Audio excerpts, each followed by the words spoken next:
Hello students, welcome to the second part of inverse trigonometric functions.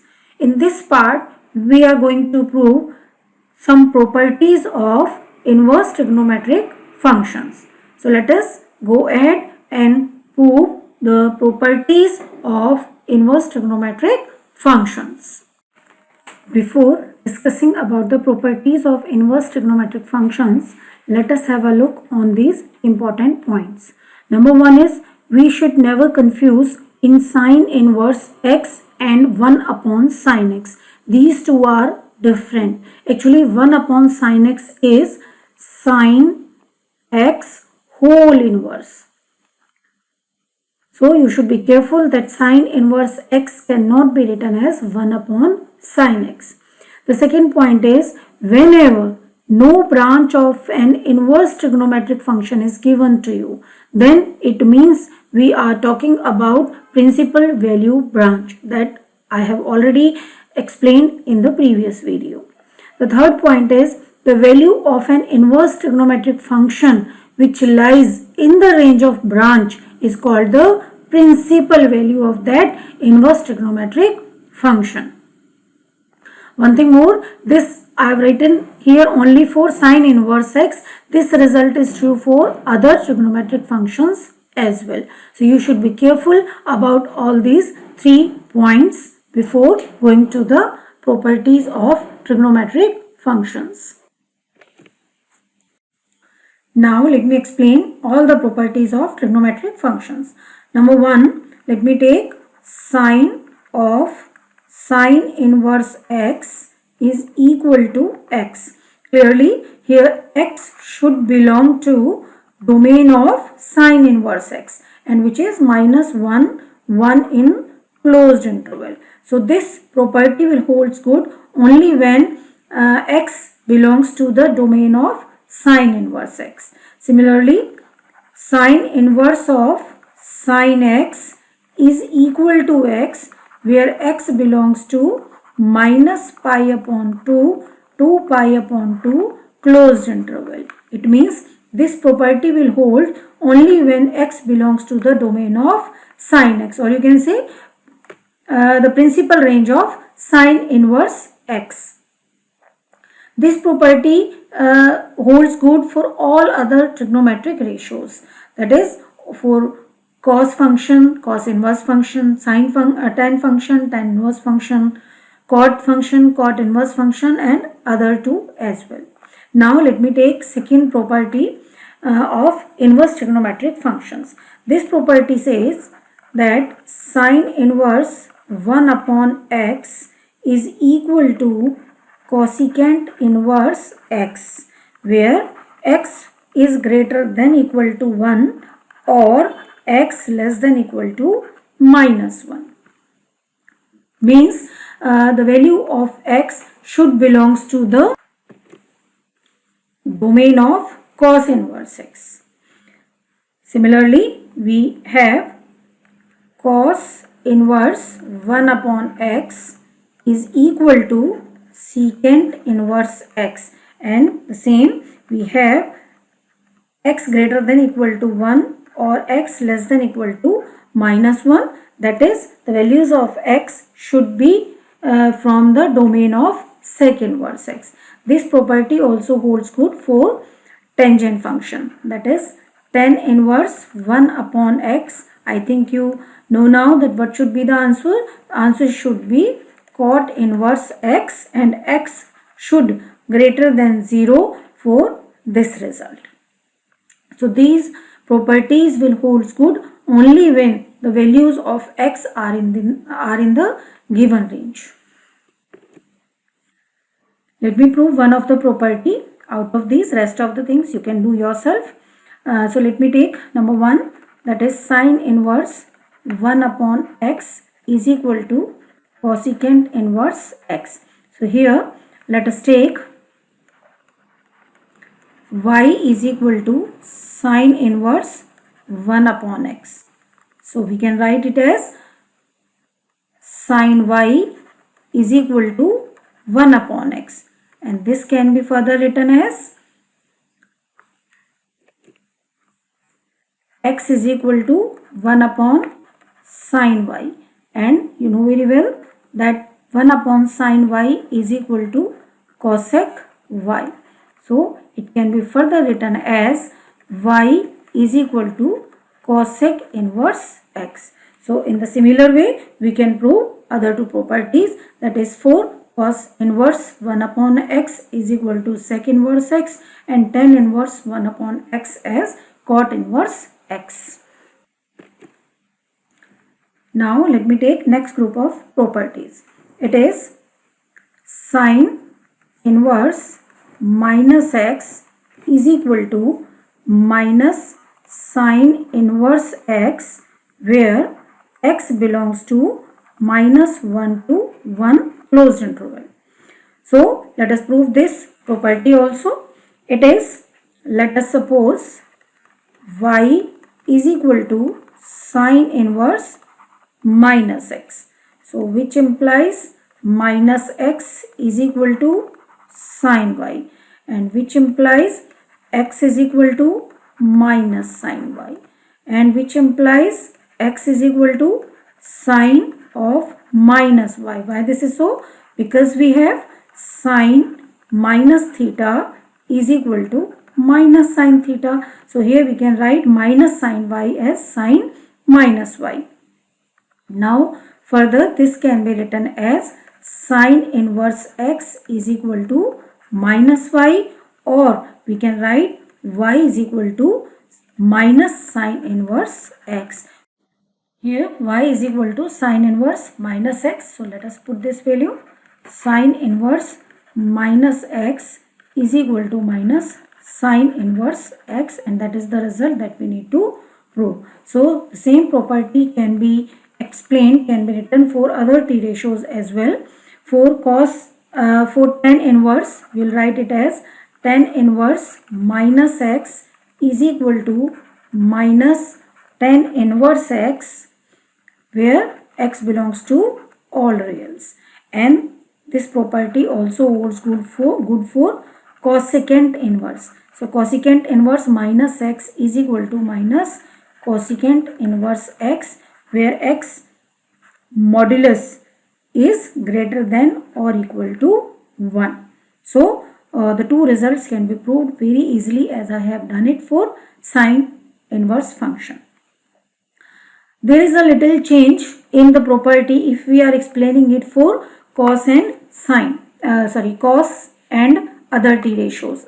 So for cos function, cos inverse function, it is cos inverse minus x is equal to pi minus cos inverse x, where x belongs to minus 1 to 1 closed interval, and for cot inverse minus x, this can be written as pi minus cot inverse x, where x belongs to all real. In the same way we can write it for sec inverse. Sec inverse minus x is equal to pi minus sec inverse x, for modulus x is greater than or equal to 1.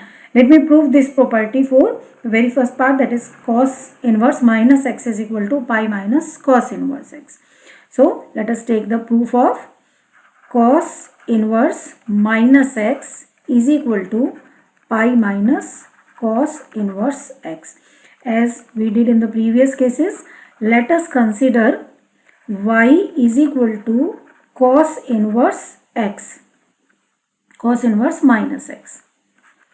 So this can be written as minus x is equal to cos y, and further this can be written as x is equal to minus cos y. Now as we know that cos function is positive in first quadrant as well as in fourth quadrant, so directly we can't write it as cos of minus y. The cos function is negative in second and third quadrant, but the principal value branch, if we look on the cos, it is from 0 to pi closed interval, means we need to shift in second quadrant if we need minus cos y. So means this can be written as x is equal to cos pi minus y, because cos pi minus y is minus cos y, because we need to we will not go for third quadrant, because we have to take care of the principal value branch of cos inverse x also. So therefore we will take only the second quadrant. Now this can further written as cos inverse x is equal to pi minus y, and now you can easily prove it by writing y is equal to pi minus cos inverse x. And what is y? Y simply we have taken cos inverse minus x, so therefore y is cos inverse minus x, and this is equal to pi minus cos inverse x, and this is the result that we need to prove. And similar wise you can prove the result for sec inverse minus x and cot inverse minus x. Now let me take next group of properties of inverse trigonometric functions.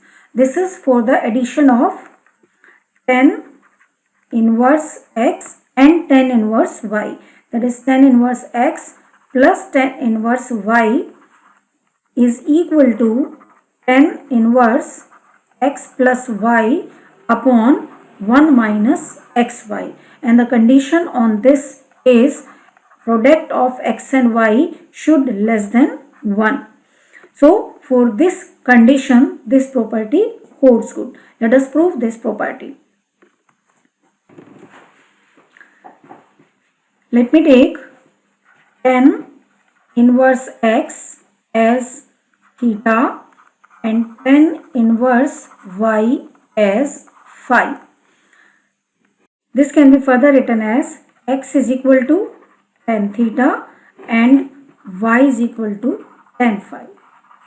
Now to prove this property, let me take the help of one of the identity of trigonometric function that you have used in your 11th class, and this is tan theta plus phi is equal to tan theta plus tan phi upon 1 minus tan theta tan phi. So now let us place the values over here. We have theta plus phi can be written as tan inverse tan theta plus tan phi upon 1 minus tan theta tan phi. Now let us place the values of tan theta and tan phi over here. We are getting theta plus phi is equal to tan inverse tan theta as x plus tan phi as y upon 1 minus xy. Now again placing the values of theta and phi. Theta is clearly tan inverse x and phi is tan inverse y. So the result is tan inverse x plus tan inverse y is equal to tan inverse x plus y upon 1 minus xy. The condition is xy should less than 1. There is one more property on the of the same type.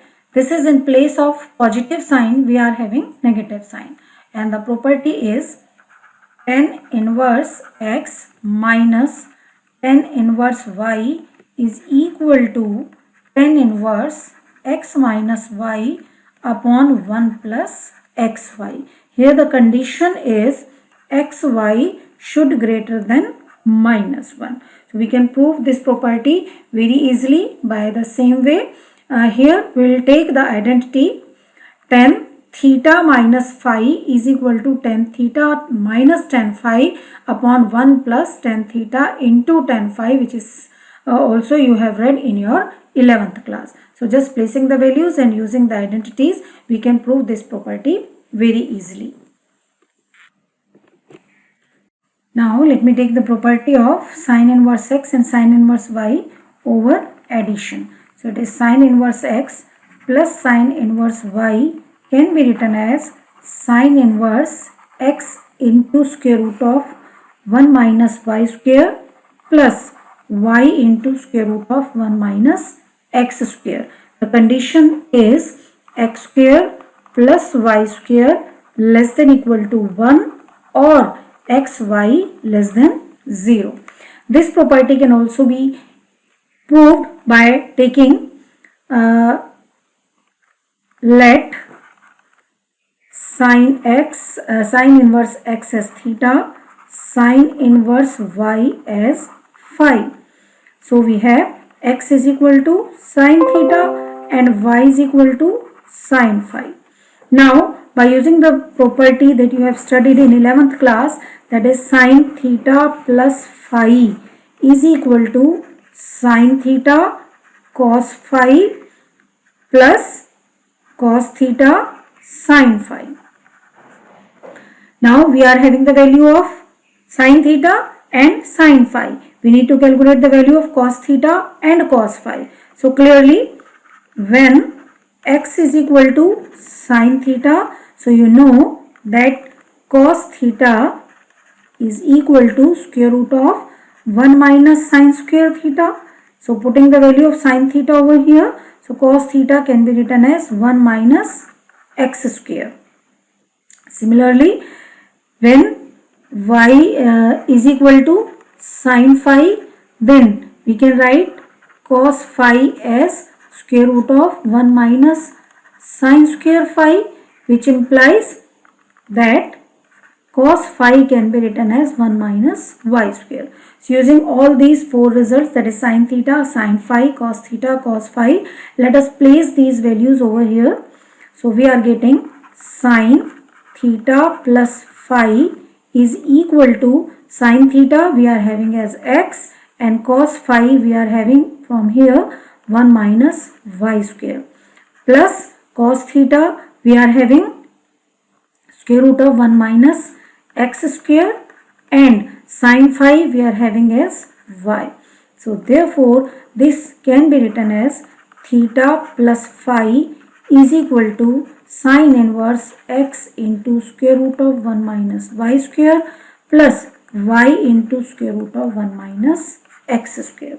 So in this way we can prove the property by changing theta into sin inverse x and phi into sin inverse y, and sin inverse x plus sin inverse y is sin inverse x into square root of 1 minus y square plus y into square root of 1 minus x square.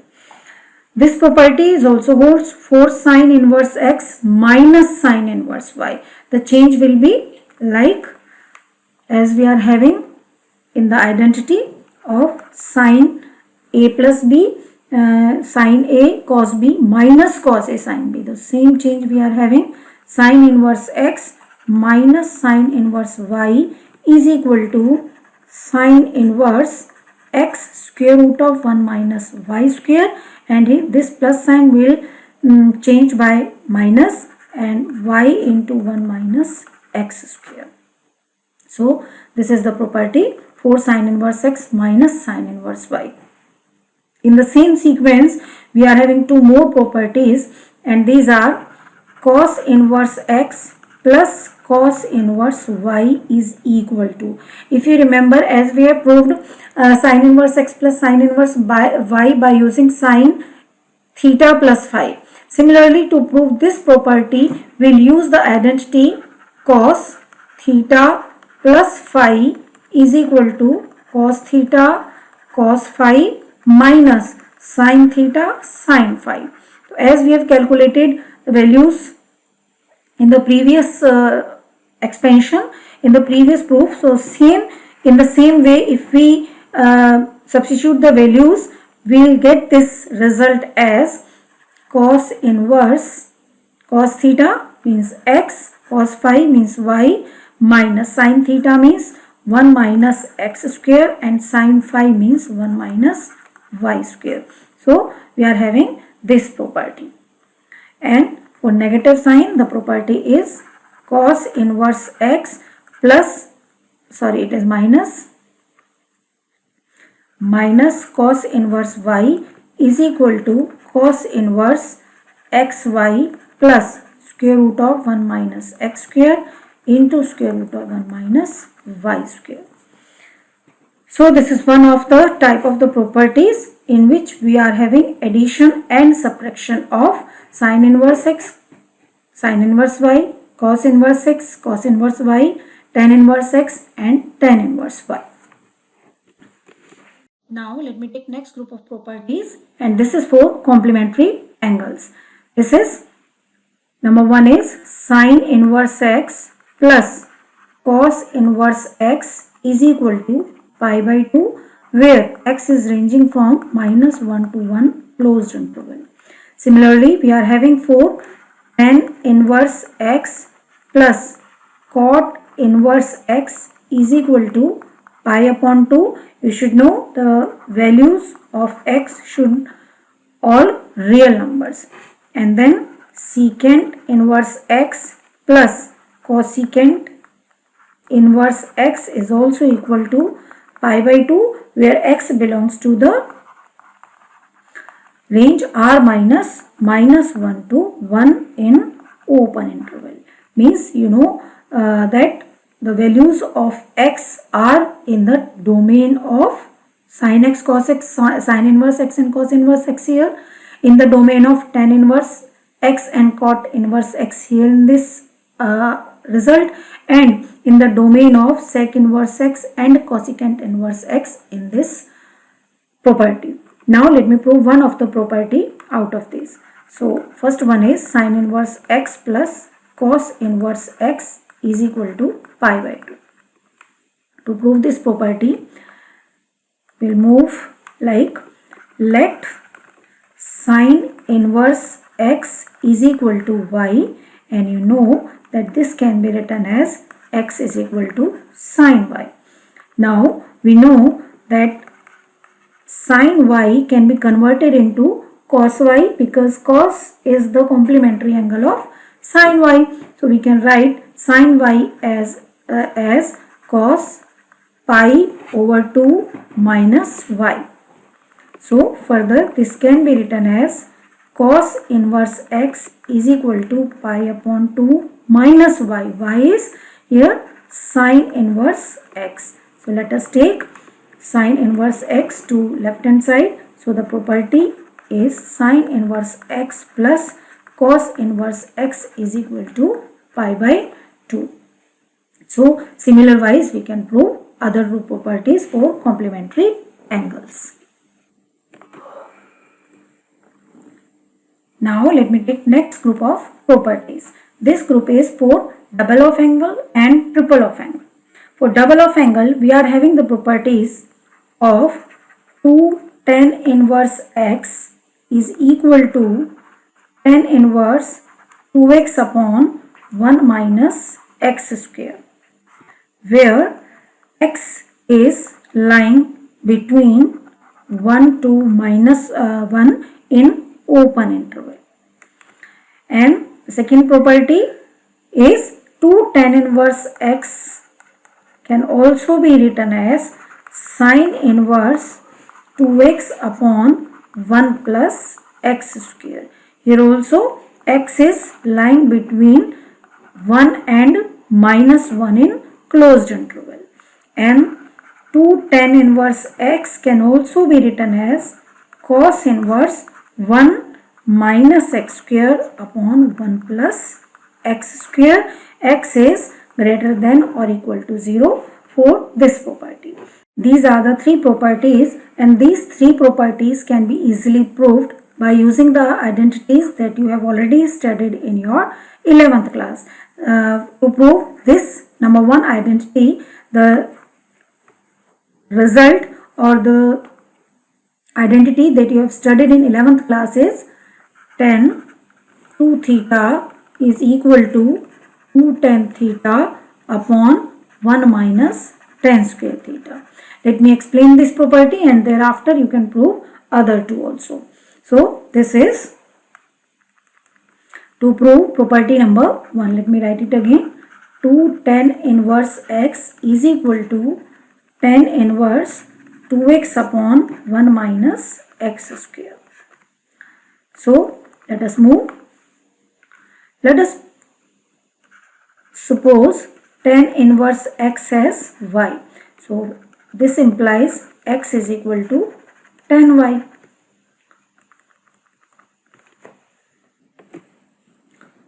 Let us use this result in terms of y.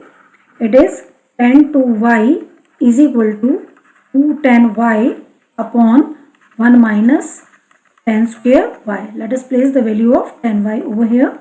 We are getting 2x upon 1 minus x square.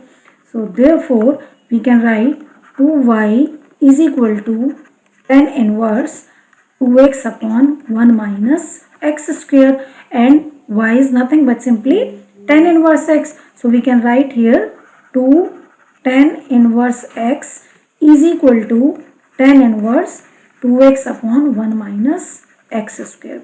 So this is the way we can prove the properties of inverse trigonometric functions by using the results or the identities that we have studied in 11th class. Similar wise, to prove the second one, that is 2 tan inverse x is equal to sine inverse 2x upon 1 plus x square. We will use the identity. Now to prove the identity, 2 tan inverse x is equal to cos inverse 1 minus x square upon 1 plus x square. Identity that we can use is cos 2 theta is equal to 1 minus tan square theta upon 1 plus tan square theta. So I hope you can prove all these properties of trigonometric identities by using the identities that you have studied in your 11th class, and I have explained over here as well. Now let me take the last group of properties of the trigonometric functions. In this group we are having the properties. Number 1 is 3 sine inverse x is equal to sine inverse 3x minus 4x cube, where x lies between minus 1 upon 2 and 1 upon 2 in closed interval.